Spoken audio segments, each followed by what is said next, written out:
Hi everyone, it's Niamh here and welcome to my art journaling channel. Today we're going to be playing around with some gloss sprays to get a watercolour effect in the background.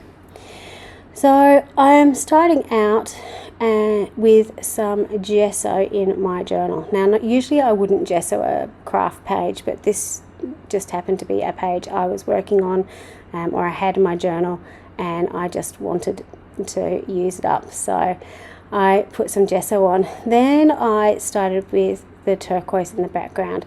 Now the reason for that was I just wanted to tint the gesso up. I didn't actually want it to be white because I wanted to have this sort of peacocky colour happening in the background. Once I had done that, I then dropped on some lime gloss spray and I've spritzed it with water. Now I didn't really dry any of my other layers, and you can see what's happened. I've got this beautiful sort of starbursty effect happening. The water has resisted some of that acrylic in the background and pushed it away, so you can see some of that craft piece peeking through. You can see where I had the blue that I sprinkled on and then put the spray on. It sort of just blows it out or makes it sort of flow a little bit more. So you can see there where I'm putting the gloss spray onto a watery background and what's happening. So you almost get like a marbled oil paint marble in the background, which is just such a cool effect, and I've been loving this effect and doing it on so many things. So I tried in sort of warm colours and in pinky colours, and I wanted to try in some peacocky colours in the background. The only thing is, which I suppose can be a benefit or not, is it takes a little while to dry because it's so wet. The reason I did a peacock background is because I found this beautiful image in it's called the Womankind magazine, and it just had those gorgeous colours. And to add a little bit of detail, because it was just a little bit too simple, the background, to be honest I wish I'd actually left it because I really did like the background, but I wanted to sort of add some of that metallic-y, peacocky feathers in the background. So I'm going in with this Art by Mylene stencil, some gold paint, and just sort of stenciling that in the background. Now my background was a little bit damp and the gold paint that I'm using is a little bit more fluid, so it did flow under in some places. I didn't get quite as crisp stenciling as I would have liked. I was also not necessarily being very patient with it, to be honest, so if I'd taken a little bit more time probably would have looked better. You notice I haven't done the bottom part because I knew I was going to stick my image over the top of it. So I'm just putting some glue down and then gluing it onto the page. So what I found when I did stick it down was, while it worked and the colours, you know, all came together, the face is a little bit lost. And the figure was a little bit lost because everything was very similar on the page. There wasn't very much contrast. So I did what I usually do, which was to put the Stabilo oil pencil around the outside to sort of give a bit of a shadow to it.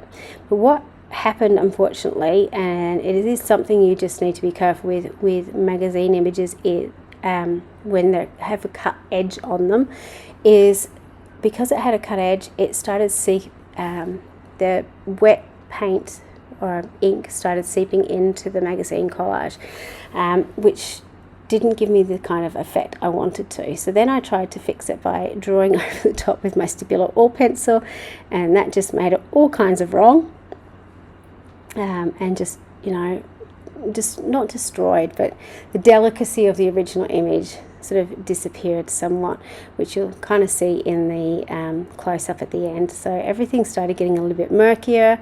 I kept trying to fix it and didn't necessarily get fixed. Sometimes the good thing about the Stabilo oil pencil is you can put a bit more water on to remove the paint, so you can see me sort of watering it down and then trying to get it off. But obviously, because you're working on a magazine image, it is going to wrinkle your magazine image up a little bit as well. So just take some care. Then you can just, you know, get completely carried away. So I got my distress crayons out to add some more colour to her cheek and all sorts. So yeah, there's some things on this page I really like. I love the background.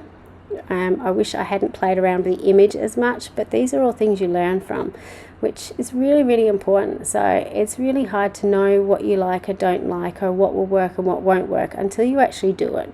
So I do, you know, have a go, have a play. What's the worst? It's still a page in your journal. You've still done a page and you've learnt from it. So that's what I like. This is a quote again from the Womankind magazine. If you haven't seen it, check it out. There's some amazing stuff in it, from quotes to images in it. The image on the other page came from that magazine as well, so lots of different styles and so on.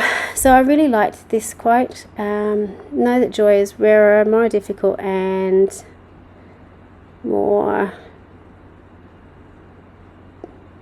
beautiful than sadness, which I quite liked. This is me playing around with a quote, and again, looking at it, you know, possibly leaving it up the top would have been good, but I wasn't 100% happy with how everything had gone onto the page. So I decided to make it, because the bottom was kind of top heavy, to make it really top heavy by putting the quote over the top. So, you know, when you do have cut images like this, you can do a little bit of playing around. I don't tend to play around too much with things. I try not to overthink it too much. I just sort of stick and plonk. With this, probably taking a little bit more time and care to think about the placement would have helped it work together a little bit more, I think. So do as I say, not as I do, maybe. But yeah, so that's a good thing about, you know, videoing this in hindsight. I can go back and look, oh, actually I quite like that quote up the top, it worked okay. But again, I got to have that beautiful background, which I really loved. So the face in the end didn't turn out too well. You can see where I've rubbed away with the wet wipe a bit too much, and I've revealed some of the white before. But overall, it worked in the end. So definitely play around with your gloss sprays and some water in the background. Have a go with collage over the top. Spend a bit more time than I have, perhaps. But everything's live and learn. So I'd be interested to see your comments on this page as well. Thank you so much for watching. Until next time, bye for now.